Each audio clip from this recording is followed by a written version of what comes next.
안녕하세요 여러분. نجوى. ازيكم؟ انا نجوى. متنسوش تعملوا سبسكرايب عشان نكون عيلة كبيرة، وتفعلوا الجرس عشان يوصلكم كل جديد.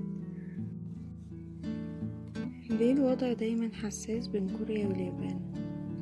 عشان نقدر نجاوب على السؤال ده هنرجع بالزمن لأكتر من 100 سنة، لأكتر وقت عانت فيه كوريا والأسوأ فترات التاريخ الكوري، الوقت اللي وقعت فيه كوريا تحت حكم الاستعمار الياباني.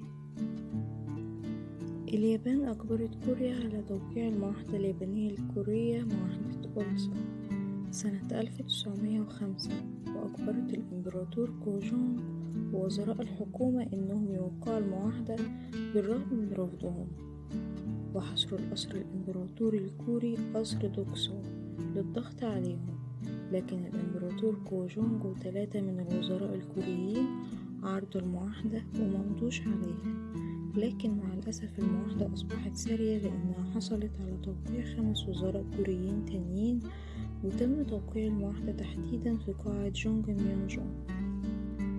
المعاهدة دي أدت إن كوريا اتحرمت من سيادتها وجعلتها محمية للإمبراطورية اليابانية، وخلت اليابان هي المسؤولة عن الشؤون الخارجية لكوريا، وخلت كل التجارة عبر الموانئ الكورية تحت إشراف الإمبراطور الياباني.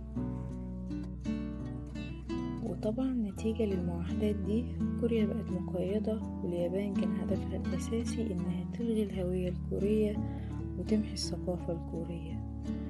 حرمت المدارس والجامعات من إنهم يتكلموا ويستخدموا اللغة الكورية، وحرصت على تدريس اللغة والثقافة اليابانية في المدارس، واعتمدت الأماكن العامة على اللغة اليابانية، وقفلت كل الصحف الكورية، وأجبرت الكوريين على إنهم يغيروا أسمائهم لأسماء يابانية. وطبعا بالنسبة للكوريين إن الاسم الكوري بيربطهم بأسلافهم، فلما يغيروه معناه إنهم فقدوا أسلافهم، وفي كتير منهم فضل إنه يضحي وينهي حياته على إنه يغير اسمه، ومنهم اللي حافظوا على اسمهم الكوري في السر. مش بس كده، حرقوا أكتر من 200,000 وثيقة تاريخية كورية عشان يمحوا الذاكرة التاريخية لكوريا، واستولوا على العمالة والأراضي في كوريا، واستقر حوالي 100,000 أسرة يابانية في كوريا على الأراضي دي، وقطعوا أشجار بالملايين وشوهوا المناظر الطبيعية، وأجبروا أكتر من 750,000 عامل كوري على العمل في اليابان ومستعمراتها.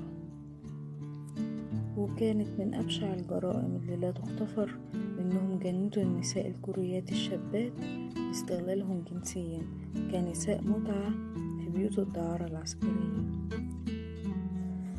بالرغم من كل الجرائم اللي قام بيها الاستعمار الياباني، إلا إن الشعب الكوري ما خضعش للحكم الياباني طول فترة الاحتلال، وصار مرات كتير جدا عشان يستعيد استقلاله.